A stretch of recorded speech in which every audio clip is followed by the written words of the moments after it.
Continue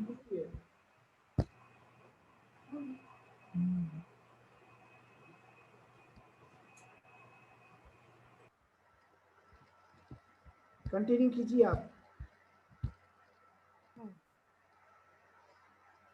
छठवां मेरा point है आधुनिक यंत्रों का उपयोग।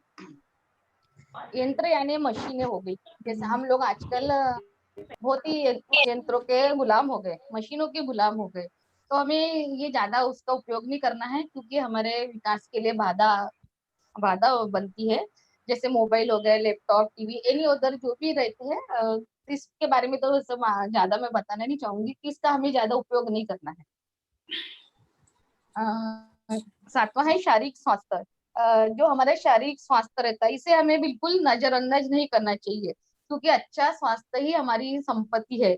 हमारे शरीर के हिसाब से हमने व्यायाम करना चाहिए, रनिंग करना चाहिए, योगा करना चाहिए, वॉकिंग करना चाहिए, और जो जिम, आउटर गेम्स वगैरह ये सब हमें करना चाहिए। अगर हमारा शारीरिक स्वास्थ्य ही अच्छा रहेगा तो हम आगे का काम कर सकेंगे।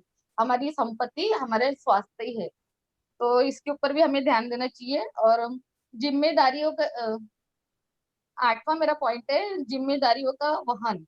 व्यक्ति की पहचान जिम्मेदारी से ही होती है। छोटा या कोई भी बड़ा काम हो, हमें वो मन लगाकर करना चाहिए, जब भी हमारी पहचान होती है। कोई बड़ा काम करने से आदमी आगे नहीं बढ़ता और छोटा काम करने से पीछे नहीं बढ़ता। तो हमें चाहे कोई भी काम हो, हमें मन मन से करना चाहिए, मन लगा के करना चाहिए। इससे हमारी सफलता हमें हासिल होती है।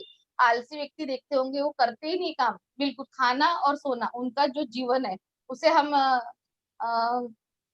अपने भव चक्र में यानी वो भाषा कही है कि उनका जीवन अभी मतलब याद नहीं आ रहा, भव चक्र में उनको और कुछ नाम दिया है। सुअर जो बोल रहे थे ना, सुअर लोग सिर्फ खाना और रहना और बच्चे पैदा करना, इस तरह का उनका जीवन रहता है आलसी लोगों का। तो इस तरह से हमारे जीवन नहीं होना चाहिए, हमें निरंतर कार्य करते रहना चाहिए। इससे हमारे और ज्यादा विकास होता है, चाहे वो कोई भी सामाजिक कार्य हो, धर्म का कार्य हो, या जो भी एनीवे वो कार्य करते रहना चाहिए हमें। और नौवा मेरा पॉइंट है मित्रता निभाए। तो भगवान बुद्ध ने कहा है कि आनंद को कहा है भगवान बुद्ध ने कि कल्याण मित्रता ही संपूर्ण धम्म है। तो हमारे बौद्ध धर्म में मित्रता को बहुत ही महत्व दिया है। वो जिन्हें अच्छे मित्र है वो बहुत अमीर है। इसका मतलब ये नहीं कि पैसों से अमीर है, कि हमारी मित्र ने ऐसे होना चाहिए कि हमें हर समय हमारा साथ दे, हर समय चाहे सुख रहे या दुख रहे, हमारा हमें साथ देना चाहिए, उनके साथ हमारा व्यवहार अच्छा होना चाहिए। तो ऐसे हमारे मित्र होना चाहिए हमें, और मित्रता का विकास करना चाहिए, चारों तरफ हमारी मित्रता होना चाहिए। जैसे अभी हम आप देख ही रहे, अपनी मित्रता छत्तीसगढ़ है, मध्य प्रदेश है, इन्हीं लोगों से अपनी सबसे मित्रता होगी, और ये बंटी जी की वजह से ही हुआ है। तो यानी हम अगर दूसरे राज्य में भी जाते तो हमें पहचानेंगे, हमारा जो भी काम है काम वो करेंगे, हमारे अवगत करेंगे, ऐसी हमारी मित्रता होनी चाहिए। और 10वां मेरा पॉइंट है तत्व शिक्षा पर चिंतन। चिंतन हमें दृष्टि प्रदान करता है, हमें हमेशा चिंतन करते रहना चाहिए। कोई भी हम काम करते हैं तो उस पर हमें चिंतन करना चाहिए, क्योंकि चिंतन करने से हमारी जो दृष्टि रहती और दृष्टि और अधिक स्पष्ट होती है। हमें जो सम्यक दृष्टि जो बोलते हैं ना, हमें सत्य क्या है वो हमें पता चलता है कि सही में सत्य क्या है। अभी कभी कभी अपन बोलते हैं मृत्यु आएंगी नहीं, पर मृत्यु जरूर आएंगी। ये हमें सम्यक दृष्टि मतलब रखना चाहिए। जैसी चीजें हैं वैसे हमें चीजों को देखना चाहिए, वो चीजों को हमने अलग नहीं देखना चाहिए। अभी एक जगह जैसे मान लो उदाहरण के लिए कई झाड़ है, और अपन उसको बोलेंगे वहां बकरी खड़ी है, लेकिन ऐसा नहीं है। जब तक हम वहां जाके देखेंगे नहीं वो झाड़ है या बकरी है, तो उसको हम दृष्टि नहीं कहेंगे। यानी वो सम्यक दृष्टि ऐसी होती है कि जैसी चीजें है सिर्फ वैसी हमें देखना, तो उसको सम्यक दृष्टि कहा गया है। और हमें चार आर्य सत्य, आर्य अष्टांगिक मार्ग, प्रतीत्य समुपाय इत्यादि पर चिंतन करते रहे, इससे हमारा ध्यान और साधना अधिक अच्छी रहेंगी। यानी हमारे चार आर्य सत्य जो भगवान बुद्ध ने हमें दिए हैं, दुख दुख है, दुख का कारण है, दुख का निरोध और उसके ऊपर उपाय। अभी आप ये हर्षिताई ने बताया कि वो पट्टाचार्य जो कितनी दुख में थी, लेकिन भगवान बुद्ध ने अपनी कोमल वाणी करुणा से उनको एकदम ऐसा कहा कि बेटी तू होश में आ। कितनी जल्दी वो होश में आई, तो यानी वो आ, उनको उस दुख में से बाहर निकला था। हमें ये देखना चाहिए क्योंकि सही में हमारे दुख का कारण हम स्वयं ही है। तो ये हमें जानना चाहिए, उसके ऊपर चिंतन करना चाहिए कि हमारे लिए कौन सा अच्छा कार्य है, कौन सा नहीं, कौन सा अकुशल है और कौन सा कुशल कार्य है। तो हमें एकदम चिंतन करना चाहिए उस बातों पर।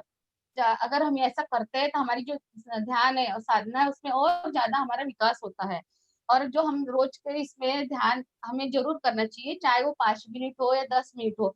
भले हमारा ध्यान नहीं लगता हो, लेकिन हमें बैठने की प्रैक्टिस करना चाहिए, उसमें नियम बना लेना चाहिए। नहीं तो अगर हम नहीं करते और फिर खूब दिनों के बाद ध्यान करते हैं तो हमें बहुत ही कठिनाई होती है और इससे निराशा आती है। और जो हमारा उत्साह रहता है ध्यान लगाने का वो भी कम हो जाता है।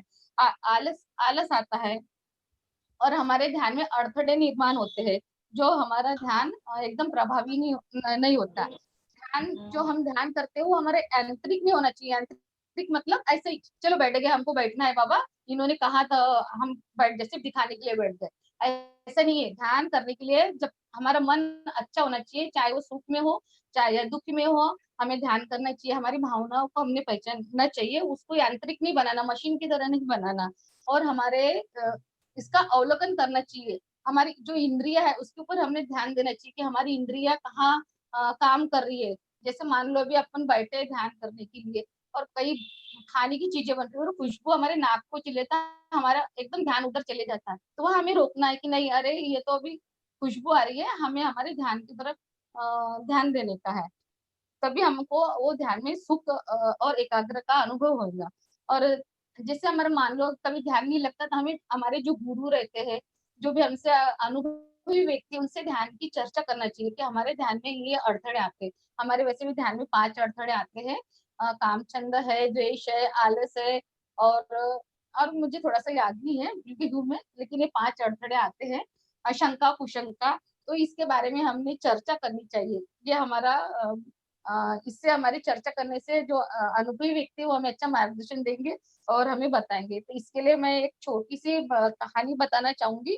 तो एक व्यक्ति रहता है और वो भगवान बुद्ध के पास जाता है और बोलता है कि और उनको पूछता है कि मुझे कैसे पता चलेगा कि मैं ध्यान में हूँ या नहीं हूँ। तो भगवान बुद्ध बोलते हैं कि तुम्हारे निर्णय पर निर्भर करता है कि तुम ध्यान कर पाओगे या नहीं। यदि तुमने तय किया, यानी भगवान बुद्ध वो व्यक्ति को बोलते हैं, यदि तुमने तय किया कि तुम ध्यान करोगे तो निश्चित ही करोगे और तुम्हें ध्यान का अनुभव होगा। पर ये सरल तरीका नहीं है। भगवान बुद्ध वो व्यक्ति बोलते हैं ये सरल तरीका नहीं है कि तुम बैठ जाओ और ध्यान कर लो। ये केवल तुम्हारे निर्णय पर ही निर्भर करता है। यदि तुमने निर्णय लिया है कि मुझे ध्यान करना है तो दुनिया की कोई ताकत तुम्हें मना नहीं कर सकती, यानी वो ध्यान का अनुभव करने से मना नहीं कर सकती। तो वो व्यक्ति पूछता है, परंतु आप ये बता, है ना, भगवान बुद्ध को व्यक्ति पूछता है कि आप ये बता सकते हो कि मुझे कैसे पता चलेगा कि मैं ध्यान में हूँ। तो भगवान बुद्ध बोलते हैं, अ, भगवान बुद्ध वो व्यक्ति को पूछते हैं क्या तुम अभी ध्यान करते हो। तो वो व्यक्ति बोलता हाँ मैं तो रोज ध्यान करता हूँ। तो महात्मा पूछते हैं जब तुम ध्यान करते हो तो तुम्हें सबसे ज्यादा कौन सी तकलीफ देती है, क्या महसूस होता है। तो वो व्यक्ति बोलता है मुझे ऐसा लगता है कि मैं जल्दी से उठ जाऊं और अपनी आंखें खोल दूं। तो भगवान बुद्ध कहते हैं और इस ध्यान से मुझे छुटकारा मिले। वो व्यक्ति भगवान बुद्ध को कहता है। तो भगवान बुद्ध बोलते हैं जिस तरह तुम्हें ये बात हेलो। जल्दी जल्दी होती है, जल्दी ही होती है कि मैं कब आप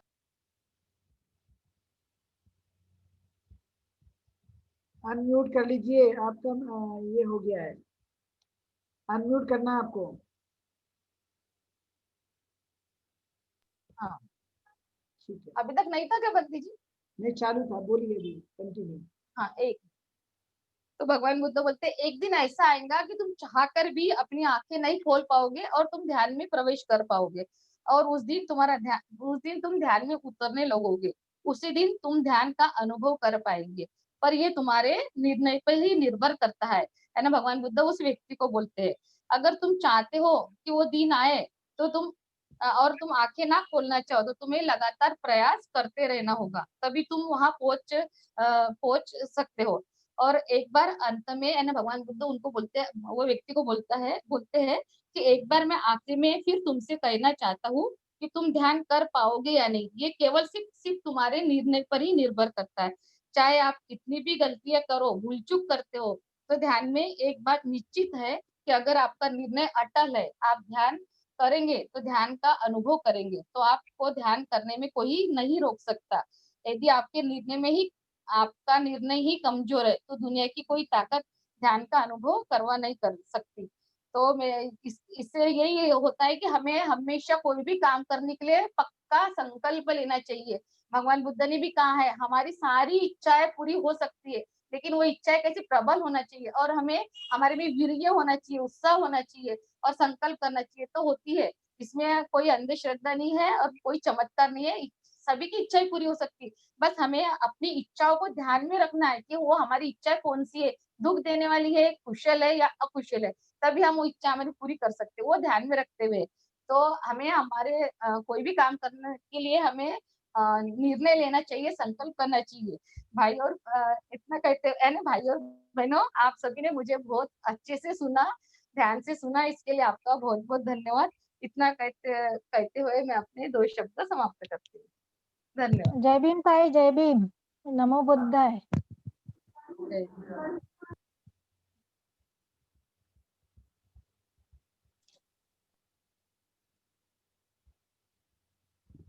अनम्यूट कर लीजिए सुनीता मैडम, पहले अनम्यूट करना है आपको। हेलो, आवाज आ रही है? हाँ हाँ, धन्यवाद शशि मैडम जी, आपने बहुत अच्छा बताया। आपने बताया कि ध्यान में मन नहीं लगे तो खुद को ही पता चलता है, दूसरों को नहीं पता चलता। और जब तक ध्यान पूरा लगता नहीं, वो भगवान बुद्ध ने कहा कि जब आप पूरे आंखें बंद करने की आपकी इच्छा है कि आंखें मेरी खुले ही नहीं, तो आपको प्रयास करते रहना चाहिए। ये बहुत अच्छी बात बताई। और बुद्ध धम्म संघ के मार्ग पे चलना, शील के मार्ग पे चलना, शील को अपने जीवन में उतारना, चिंतन करना और भावनाओं में नहीं बहना, ये बहुत सही तरीके से, यानी जीवन में जो चाहिए, जीवन में रोज अनुभव लेने के लिए मिलता है, वही बातें आपने बताई। धन्यवाद शशि मेश्राम जी। और प्रतिभा श्रीखंडे मैडम भी हर बात में तत्पर रहती है महिला सशक्तिकरण संघ में कार्य करने के लिए। मैं उनको 2 शब्द कहने की अनुमति देती हूँ। प्रतिभा श्रीखंडे मैडम। प्रतिभा श्रीखंडे दिखाई नहीं दे रही है। नहीं दिखाई दे रही है? हाँ, मुझे तो दिखाई नहीं दे रही है, आप लोग को दिखाई दे रही है तो आवाज लगाइए उसे। नहीं, हमें भी नहीं दिखाई दे रहे हैं। अच्छा, नहीं जुड़े हैं शायद। हाँ, शुरू शुरू में दिखाई दी थी, हो सकता है नेटवर्क प्रॉब्लम है।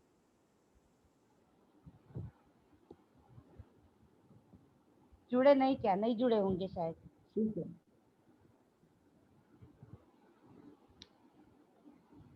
आगे क्या बढ़ाइए, करेंगे फिर? आगे बढ़ाइए। हाँ, यदि नहीं है तो उन्हें छोड़ दीजिए और आगे बढ़ाइए प्रोसेस को। फिर अध्यक्ष भाषण के लिए बोल दूं? ठीक है। हेलो भंती जी। हाँ हाँ ठीक है। हाँ, वंदा में भंते जी, आपको मेरा सादर प्रणाम। आप अभी अध्यक्ष भाषण दे दीजिए हमारे लिए। तो आज इस साप्ताहिक व्याख्यान माला में आप सभी लोग उपस्थित हुए और 3 प्रमुख रूप से जिन्होंने विचार प्रस्तुत किए, उनमें से नंबर 1 मंदा धमदर, दूसरी हर्षा वासनिक और तीसरी शशि मेश्राम। ऐसे 3 लोगों ने प्रमुख रूप से अपनी बातों को कहने की कोशिश की है और काफ़ी अच्छा उनका प्रयास रहा कि उन्होंने अपनी बात को अच्छी तरह से रखने की कोशिश की।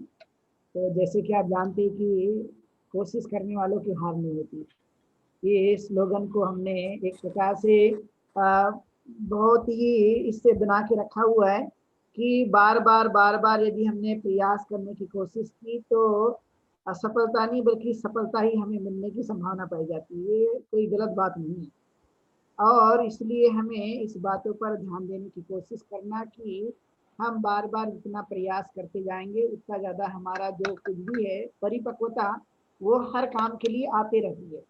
कोई भी आदमी ऐसा नहीं कि जो सीख कर आया हो, हर चीज उसे सीखनी पड़ती है।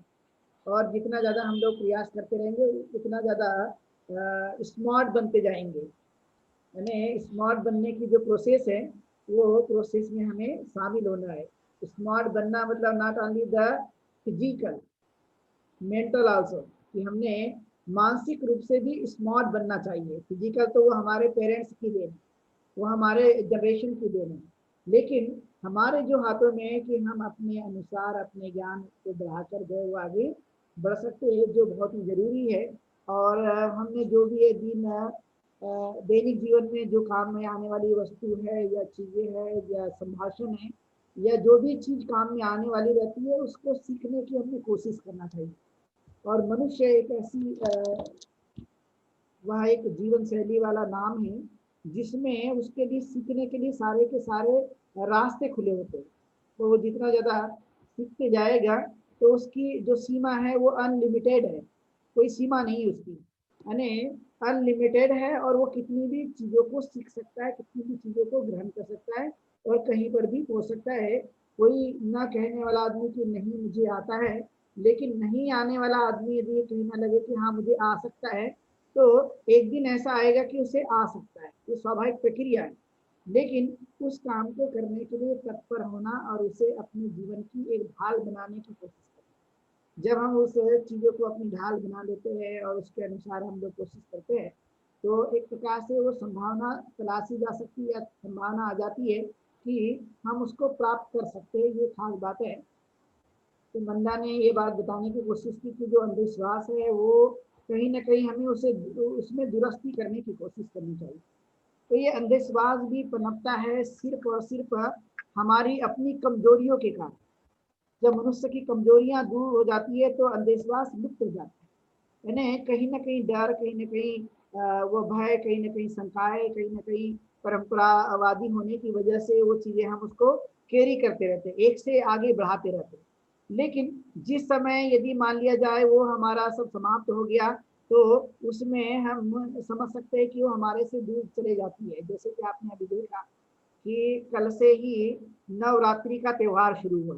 रजनी मैडम ने ये मैसेज की है कि नवरात्रि का कल से त्योहार शुरू हुआ है और नव दुर्गा के ऊपर में आपने देखा होगा 9 हाथ है। अब ये 9 हाथ है तो आप अंदाज लगाओ भाई, 2 आदमी का हाथ जब जन्म लेता है तो माँ को वेदना होती है।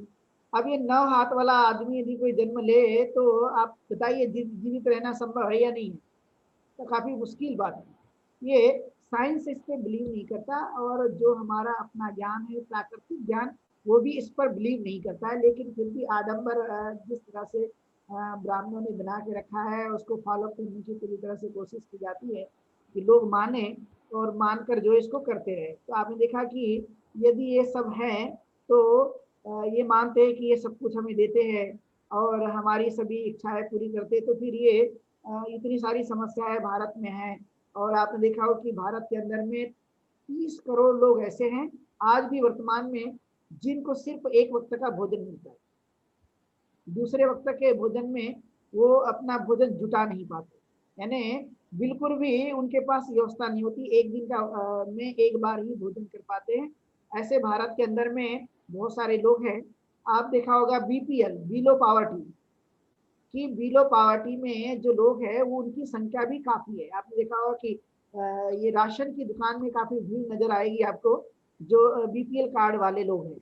और वे ज्यादातर इस देश में बहुजन लोग माने जाते हैं, आज भी युवा, वे सभी की संख्या जो है ज्यादातर बहुजनों की है और वे गरीब हैं। और उनकी संख्या अधिक होते हैं हुए भी वो कभी न कभी या हर दिन के जीवन में वो खड़े होकर देव को स्मरण करते रहते हैं कि वो हमारी कभी पूजा मान लेंगे और कभी हमारी मनोकामना भी पूरी कर देंगे। लेकिन आज तक ऐसा कुछ भी संभव नहीं हुआ। अगले महीने में आप देखेंगे कि नवंबर का जो महीना होता है उस नवंबर के महीने में दिवाली का पर्व लोग मनाते हैं, आपने देखा होगा। और दिवाली के पर्व में बड़ी संख्या में लोग जो है घर में उसको घर की साफ सफाई करेंगे, पटाखा फोड़ते हैं और इच्छा क्या है, लक्ष्मी हमारे घर में आएगी, उसको पूजने से वो घर में आएगी। तो फिर वो मट्टी के वो लक्ष्मी खरीद के लाएंगे, उसकी पूजा करेंगे वगैरह वगैरह जो सब कुछ आप लोग जानते ही कि वो क्या करते हैं। आप बताइए भारतीयों को जो है लक्ष्मी कैसे आएगी, ये भी दिमाग नहीं होता। मैं बहुत बार इस बात को बताने की कोशिश करता हूँ और कई लोगों ने इस बात को मेरी सुना भी होगा कि मान लेते थोड़ी देर के कि लक्ष्मी जो है वो हमारे घर में आती होगी पूजा करने के बाद। अब हम जानना चाहेंगे भाई लक्ष्मी का जो वाहन है वो वाहन होता है उल्लू, और उल्लू को रात में दिखता है, दिन में बिल्कुल भी नहीं दिखता।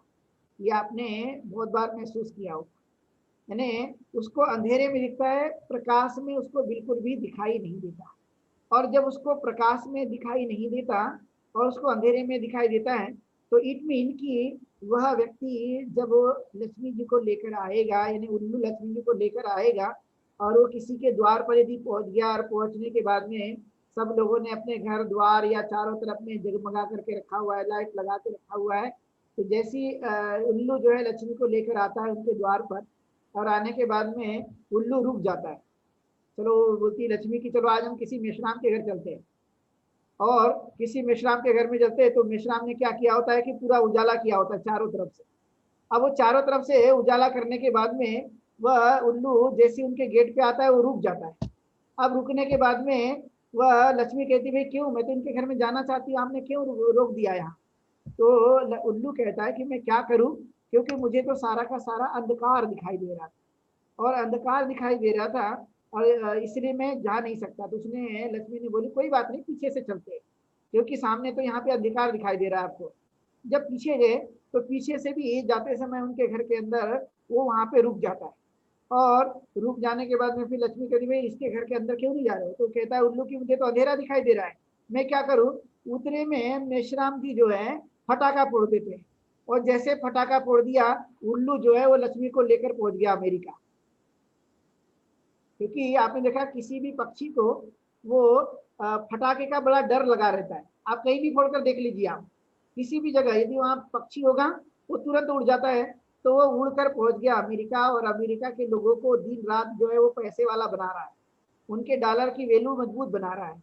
और जिस देश में लक्ष्मी को पूजा जाता है, जिस देश में लक्ष्मी को माना जाता है, उसकी आराधना की जाती है, उस देश में पैसा जो है वो दिनों दिन कमजोर बनते जाता है। डॉलर की, पौंड की, यूरो की, येन की तुलना में कई ऐसी दुनिया की करेंसी है, उसकी तुलना में भारत की करेंसी जो है वो काफी कमजोर है। और मानते किसको है, तो मानते लक्ष्मी जी को ही, भाई लक्ष्मी हमें धन देगी। लक्ष्मी जी के पास खुद ही धन नहीं है तो वो किसी को भी दे नहीं सकती, और गरीबी लक्ष्मी ने कभी दूर नहीं की। ऐसा कोई इतिहास भारत के अंदर में दिखाई नहीं देता कि इसने किसी की गरीबी को दूर करने का यदि काम किया गई। तो हमने ये देखा पढ़ाई करने के बाद में कि बाबा साहब अम्बेडकर ने जो है वो हमारे जीवन में धन लाने का काम भी उन्होंने किया। यदि भारतीय संविधान लिखा है इट मीन कि उन्होंने हमें अधिकार दे दिया, और अधिकार देने के बाद जो कुछ भी हमने हासिल किया अपने माध्यम से, तो उस हासिल करने के बाद में आपने महसूस किया होगा कि हमारे घर की जो स्थिति थी वो काफी उन्नत हुई है, प्रगति उसकी हुई है। तो सही मायने में हमारे जीवन में धन लाने का यदि किसी ने काम किया तो वो डॉक्टर बाबा साहब अम्बेडकर है, न कि कोई लक्ष्मी है। न भारत की किसी भी घर में नहीं, इवन चाहे वो कोई भी वर्ग का मानने वाला व्यक्ति हो, किसी के घर में भी लक्ष्मी ने कोई धन लाकर नहीं दी, क्योंकि वो ला भी नहीं सकती है। लेकिन भारत में उत्सव प्रेमी होने की वजह से बहुत सारे जो लोग हैं वो इन सभी चीजों को मानने की कोशिश करते हैं और उस पर विश्वास रखते हैं। और यही कारण है कि भारत के अंदर में जो इस तरह की प्रथाएं है वो गलत भी क्यों ना हो लेकिन फिर भी जिंदी रहती है, क्योंकि इसको चलाने वाले लोग जिंदे हैं। तो जब तक चलाने वाले लोग जिंदे होंगे तो गलत प्रथाएं भी जिंदी रह सकती है। लेकिन जिस दिन गलत प्रथाओं को मानने वाले लोग कम हो जाएंगे, उसको नहीं मानेंगे, तो उस दिन गलत प्रथाएं ऑटोमेटिकली बंद होने की संभावना पाई जा सकती है। गलत चीजें भी जीवित रहती है क्योंकि उसको चलाने वाले लोग अस्तित्व में रहते हैं। जिस दिन यह चीजों को समझ लेंगे तो उसको मानना बंद कर देंगे तो गलत चीजों का अस्तित्व कम हो जाएगा। और इस पर हमें विशेष जोर देते हुए इस बातों को समझने की कोशिश करनी चाहिए जो बहुत ही जरूरी है। और ये ऐसी अनेक प्रकार की आपने महसूस किया होगा कि बहुत सारी ऐसी प्रथाएं हैं, ऐसी प्रथाएं भारत के अंदर में जिंदी रहती है और उसको चलाने वाले लोग रहते हैं। लेकिन जो बुनियादी बातें हैं जिससे गरीबी और जिससे अज्ञानता और जिससे उनके जीवन का दुख जो है वो समाप्त हो जाएगा। ऐसी नीतियों को चलाने की ज़्यादा से ज़्यादा कोशिश करनी चाहिए, जो बहुत ही जरूरी है। ये इसलिए हमने अंधविश्वास, पाखंड, रूढ़ी परंपरा जो 22 प्रतिज्ञा में बाबा साहब अम्बेडकर ने दी है, उसको सही रूप में उन्होंने बताने की कोशिश की, ताकि यहाँ के जो लोग हैं वो सही वैज्ञानिक नीतियों का पालन कर सके, और वो बहुत ही जरूरी बात मानी जाती है। तो उसको हमने ध्यान देने की कोशिश करना चाहिए, जो बहुत ही जरूरी है। अब इसमें एक बात ध्यान देनी जरूरी है। हर्षा वासनिक जी ने पट्टाचारा की जिंदगी के बारे में बताया। उनको ये बात समझ में आई थी पट्टाचारा को, जब उसको सूझ नहीं था और वो अपने जीवन में सारा कुछ भूल चुकी थी, इतना डिप्रेस्ड हो गई थी, और उसने अपने कपड़े तक उसने फेंक दिया था। तो इसमें एक बात खास ध्यान देने योग्य है कि पट्टाचारा ने एक बात को अच्छी तरह से समझा बाद में, कि सब कुछ अनित्य है, यानी दुनिया में कोई भी चीजें नित्य नहीं है। और जब हम लोग इस बात को समझ लेते हैं कि अनित्य है, तो जैसे ही हमने अनित्य के भाव को समझ लिया, वैसा ही हमारा दुख समाप्त हो जाता है। लेकिन जब हम नित्य को समझते हैं तो दुख जो है वो बढ़ते रहता है, लेकिन अनित्य को जैसे जैसे हम समझते हैं वैसे वैसे दुख समाप्त होते रहता है। क्योंकि अनित्य का मतलब है सब कुछ बदल जाने वाला है, सब कुछ परिवर्तनशील है। और यही एक बात जो है वो हमें ध्यान में आती है, और इसलिए हमने इस बातों पर ध्यान देने की कोशिश करना कि सब कुछ जब अनित्य है तो सब बदल जाने वाला है। तो समय के आधार पर हमारे जीवन में उतार चढ़ाव, सुख दुख, ये सब कुछ आने की संभावना पाई जाने वाली है। और यही उसको एक प्रकार से पट्टाचारा को अच्छी बात समझ में आई अंतिमतः, और उसने फिर अपने जीवन को सही रूप में जीने की कोशिश की। तो इन्होंने भी काफी अच्छी तरह से उनकी एक अच्छी स्टोरी को बताने की कोशिश की, जो बहुत ही जरूरी है। शशि मेश्राम जी ने काफी कुछ धार्मिक बातों पर जोर देते हुए बात कहने की कोशिश की, लेकिन उन्होंने मशीनरी जो चीजें हैं उसको उन्होंने कहा कि ज्यादा इस्तेमाल नहीं करना चाहिए। लेकिन मैं इस बात से सहमत नहीं हूँ कि मशीनरी चीजों का हमने इस्तेमाल नहीं करना चाहिए। मशीनरी चीजों का गैर इस्तेमाल नहीं करना चाहिए, इस्तेमाल करना चाहिए लेकिन गैर इस्तेमाल नहीं करना चाहिए। बिना मशीनरी चीजों का इस्तेमाल किए हुए आप जो है वो दुनिया में अभी सर्वाइवर नहीं कर सकते, क्योंकि अभी की जो जीवन शैली है वो आधुनिकता के साथ बदलते हुए परिवेश के साथ है। जैसे आपने देखा होगा प्राचीन काल में पॉल्यूशन कम था, आज पॉल्यूशन ज्यादा है। आप यदि देखेंगे तो हर घर में आपको कार मिलेगी, हर घर में मोटर बाइक मिल जाती है, हर घर में आजकल एसी भी मिल जाती है। बड़े बड़े मेट्रोपॉलिटन सिटी में तो आपको बिना एसी के आप जी नहीं सकते, क्योंकि इतना बाहर पॉल्यूशन होता है। तो पॉल्यूशन की वजह से वहाँ का टेम्परेचर बहुत हाई होता है। अब वो हाई होने की वजह से वो अपने जीवन को सर्वाइवर नहीं कर सकते। ग्रामीण अंचल में और शहर में थोड़ा फर्क हो जाता है। तो इसमें ये बात ध्यान देने के योग्य है कि हमारा जो क्लाइमेट है वो क्लाइमेट तेजी के साथ में धीरे धीरे बदल रहा है। इसलिए ग्लोबल वार्मिंग का जो बार बार संकेत दिया जाता है कि ग्लोबल वार्मिंग होती रहती है, तो उसमें हमने इस बात को ध्यान में रखते हुए कि जो आधुनिकता है अभी, उस आधुनिकता में संस्कार का होना जरूरी है, अच्छे विचारों का होना जरूरी है, उसको हमने भूलना नहीं चाहिए। धर्म की उतनी ही जरूरत है, उसके साथ साथ आधुनिक चीजों की भी उतनी ही जरूरत है। और इसलिए मशीनरी चीजों का इस्तेमाल करना जरूरी है। यदि प्राचीन काल की यदि हम बात देखें तो लोग बैलगाड़ियों से जाया करते थे, और बहुत दिनों तक जो है वो जाना होता था। इन्हें कई लोग मर भी जाते थे, लेकिन नागपुर वाले कभी दिल्ली नहीं पहुंचते रहे होंगे। कई लोग नागपुर वाले कहीं वो खापर खेड़ा नहीं जा पा रहे होंगे, कई भोपाल वाले जो है वो संसर नहीं जाते रहे होंगे। कई ऐसे आप अपने पुराने रिलेटिव से पूछिए, वो रिलेटिव से आप पूछने के बाद ये पाएंगे कि वो कहीं कोई गांव गए ही नहीं। कई ऐसे भी लोग हैं, बस उनका जीवन वहीं के वहीं बीत गया। तो कहने का मतलब है कि जो धार्मिक बातें हैं वो तो हमारे लिए उतनी ही जरूरी है, उसका हमने पालन करना ही चाहिए, उसको कभी हम छोड़ नहीं सकते। वो नैतिक तत्व है, नैतिक मूल्य है, तो उसको हमने बढ़ाते रहना चाहिए। लेकिन उसी के साथ साथ बदलते हुए परिवेश में मशीनरीकरण का जो उपयोग है वो हमने करना चाहिए, लेकिन उसका गैर उपयोग नहीं करना चाहिए। मतलब गलत तरीके से किया गया जो उपयोग है, चाहे वो कोई भी हो, वो हमेशा हानिकारक होता है। चाहे कोई भी चीजें क्यों ना हो, चाहे वो धार्मिक बातें क्यों ना हो, यदि उसका भी मिस यूज या गलत इस्तेमाल किया जाता है तो वो भी हानिकारक बन जाती है। तो हमने मशीनी जो आधुनिकीकरण के जगत में टेक्नोलॉजी का हमने भरपूर उपयोग करना चाहिए और सीखते रहना चाहिए, जो बहुत जरूरी है। यदि मान लिया जाए ये जमाना नहीं आता और सोशल मीडिया का भी जमाना नहीं आता, तो इतने जगह जगह के लोग जुड़ नहीं पाते। आप वही पहले की तरह ही काम करने की कोशिश करते। तो ये सोशल मीडिया ने या टेक्नोलॉजी ने या विज्ञान या साइंस ने जो है मनुष्य को एक अच्छी तरफ में लेकर गया, लेकिन उसका मिस यूज नहीं होना चाहिए। ये खास महत्वपूर्ण बातें हैं, उसको हमने ध्यान रखने की कोशिश करनी चाहिए। पूरी तरह से यदि आप देखेंगे कि हम लोग अब नेचुरल जी पाएंगे, वैसा तो अब मुश्किल हो चुका है। तो इसलिए क्योंकि आपकी धरती भी, उसमें भी उपजाऊपन जो होता है, आजकल फर्टिलाइज जो होता है वो सब कुछ जो है रासायनिक पदार्थ के आधार पर उत्पन्न किया जाता है। चाहे वो हम वेजिटेबल्स ले रहे होंगे, चाहे हम राइस ग्रहण कर रहे होंगे, या जो भी भोज्य पदार्थ ग्रहण करते हैं, वो सारा सारा रसायन पर आधारित बनते जा रहा है। और वो ग्रो यानी उसकी क्षमता बढ़ाने के लिए, उत्पादन क्षमता बढ़ाए रखने के लिए, उसको ज़्यादा और करने के लिए इस तरह का इस्तेमाल किया जाता है। तो ये बदलते हुए स्वरूप में हमें ये भी ध्यान देना है। तो मशीनरी का उपयोग तो हमें करना पड़ेगा, लेकिन हमें उसका मिस यूज नहीं करना, इतना जरूर ध्यान रखना चाहिए, जो बहुत ही जरूरी है। अब मान लिया जाए मशीनरी चीज़ों का यदि उपयोग नहीं होता, तो आज के समय में कोरोना महामारी आई है, तो इसकी यदि वैक्सीन नहीं खोज ली गई है तो लोगों को भय भी है और लोग मरते भी जा रहे हैं, आपने ये देखा ही है। लेकिन दवा यदि खोज ली गई तो उस दवा के माध्यम से जो कुछ भी भय था पहले का जो बना हुआ, उसको मिटाया जा सकता है। लोग मरने वालों की संख्या में कमी लाई जा सकती है और फ्यूचर में उसको पूरी तरह से समाप्त किया जा सकता है। तो साइंस का जो समर्थन है वो स्वयं तथागत गौतम बुद्ध ने भी किया है, और इसलिए उस बातों को हमने जानना बहुत जरूरी है। तो एक प्रकार से देखा जाए तो इनका जो मैसेज था वो इस बात के लिए कि बहुत सारे जो बच्चे हैं वो सुबह उठ जाकर जो है वो व्हाट्सएप और फेसबुक में लग जाते हैं, कि वो बिल्कुल ही पूरा काम बाकी का रहने देते हैं और सिर्फ जो है वो सिर्फ और सिर्फ जो है इस काम में लग जाते हैं। तो ये मिस यूज है।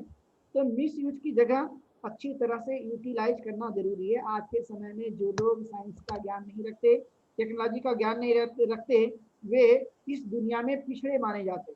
और इसलिए हमें इस साइंस के ज्ञान को, टेक्नोलॉजी के ज्ञान को सदैव बढ़ाए रखने की कोशिश करनी चाहिए।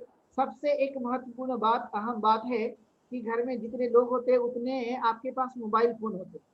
तो पहले कभी किसी जमाने में या अभी 10-20 साल पहले या 10 साल पहले भी यदि आप देखते हैं तो लोग जो है वो बड़े दिन भर जो है शांत महसूस हुआ करते, बड़ी समस्याएं उनके पास रहती थी। लेकिन इस सोशल मीडिया या इस टेक्नोलॉजी ने, आपने देखा होगा, बहुत सारे लोगों के जीवन में एक प्रकार से शांति लाने का काम भी किया है। हमने ये महसूस किया है कि कोई काम यदि ना हो तो उस समय बहुत लोग परेशान हुआ करते थे। अभी का समय है कि मोबाइल फोन का इस्तेमाल करके वो कई चीज़ों को सोशल मीडिया के माध्यम से देखने की भी कोशिश करते हैं, और एक समय में, कम समय में दूर दूर तक जो है वो अपने मैसेज को पहुंचाया जा सकता है। तो ये खास महत्वपूर्ण बातें हैं, इसको भी हमने ध्यान में रखने की कोशिश करना, जिससे हम उन सच्चाई को, जो आज के समय की सच्चाई है, उसको हम जान सकते हैं। क्योंकि टेक्नोलॉजी नहीं होती तो एक देश से दूसरे देश जाना काफ़ी मुश्किल है।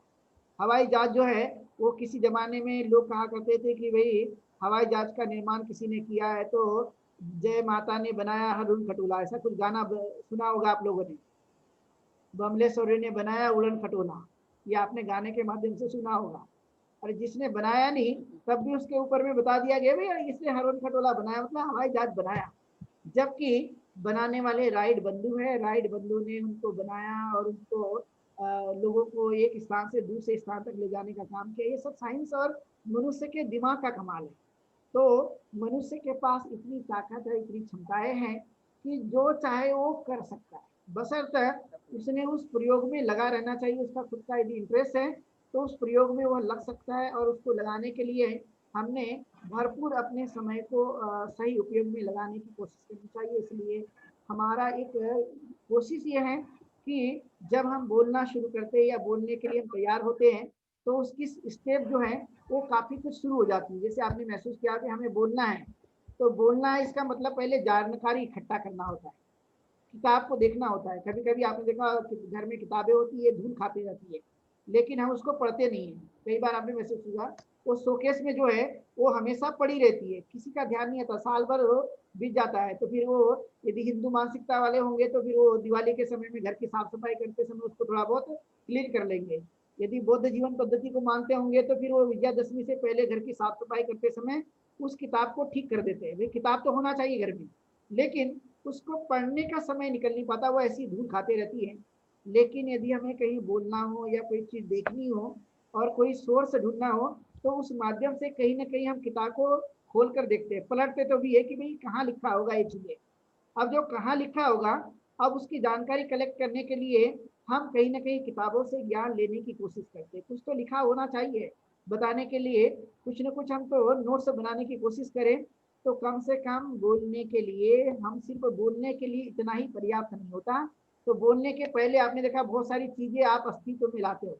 नंबर एक, तो जिस दिन से आपका बोलने का समय आता है उस दिन से सबसे पहले टेंशन बना रहता है, अरे बोलना है मुझे, तो कैसा होगा ना कैसा नहीं, क्या मैं सही बोल पाऊंगी कि नहीं बोल पाऊंगी, या मुझसे होगा भी या नहीं होगा, या हो भी गया होगा लेकिन मैं उसको जस्टिफाई या न्याय दे पाऊंगी कि नहीं पाऊंगी, या पाऊंगा कि नहीं पाऊंगा। इस तरह से आपने देखा मानसिकता बन जाती है और उस समय से आपका ब्रेन काम करना शुरू करता है कि भाई मुझे बोलना है।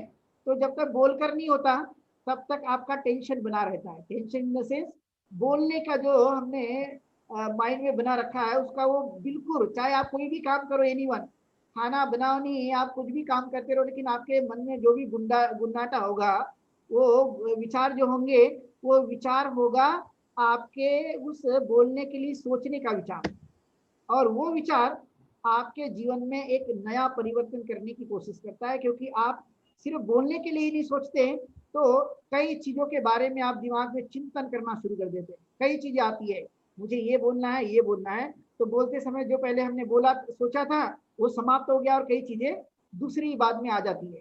तो कहने का तात्पर्य कि भाई आपने जो पहले सोचा और वो कहीं दूसरी जगह चले गया और कई दूसरी चीजें बाहर आ गई। तो ये इतना एक प्रभाव होता है बोलने के साथ, सिर्फ बोलने का ही नहीं अपितु इसके साथ में काफी कुछ जुड़ा हुआ है और ये बहुत महत्व का है। इसलिए हमारी ये कोशिश है कि हम इस तरह के तैयार करने के लिए जो कुछ भी इस तरह की बातें होती है उसमें हम पूरा अपना नॉलेज को इकट्ठा करके या नॉलेज को इम्प्रूव करके उन बातों को जैसे जैसे बार बार करते जाएंगे, एक समय आएगा तब आपको ज्यादा कोई पढ़ने की जरूरत नहीं होगी। कोई भी आपको टॉपिक दे दिया जाए, बोलो भाई पंचशील के ऊपर में, कोई बोलो पट्टाचारा के ऊपर में, कोई अनागारिक के बारे में, अनाथ पिंडक के बारे में, किसी बुद्ध के बारे में, किसी बाबा साहब अम्बेडकर के बारे में, या किसी भी सब्जेक्ट को आपको लाकर दे दिया जाएगा, आप आराम से अपनी बातों को उनके सामने कह सकते हो। क्यों? क्योंकि आप इस प्रोसेस से गुजरे हो। और जब पहले इंसान किसी प्रोसेस से गुजरा होता है तो स्वाभाविक है कि बाद में उसको कहने में या बातचीत करने में, अपनी बातों को रखने में किसी भी प्रकार की कोई दिक्कत नहीं होती, क्योंकि वो जो प्रोसेस है वो प्रोसेस आपने कर लिया है, कंप्लीट कर लिया है। और जब एक बार प्रोसेस कंप्लीट होती है तो दोबारा जो होता है वो उसके एक प्रकार से उसका माइंड में वो सब कुछ बातें रहती है। और इसलिए ये तैयारी कोई साधारण तैयारी नहीं है, ये काफी कुछ बड़ी तैयारी है। और इसलिए इसके पीछे की जो मंशा है वो आपको धीरे धीरे खुद भी समझ में आने की संभावना पाई जा सकती है। और इसीलिए ये एक दिन का 10 मिनट का, 15 मिनट का या 20 मिनट का बोलना ये आपके कई घंटों के बराबर काम कर सकता है। क्योंकि ये आपने पहले बोलने से पहले और बोलने के बाद आपका माइंड फिर भी काम करेगा। आपने बोल दिया, आप तो बोल दिया, ये फ्री हो गए, लेकिन आपके दिमाग में वो बातें गूंजती रहेगी कि क्या बोला गया है, किसी ने क्या बोला गया है, किसी ने कुछ अच्छा बोला या नहीं बोला, वगैरह वगैरह। तो प्रोसेस उसके बाद भी जारी रहती है। तो हम लोग एक पहले थोड़ा एक ब्रेक ले लेंगे, उसके बाद में अपनी बातों को कंटिन्यू करेंगे।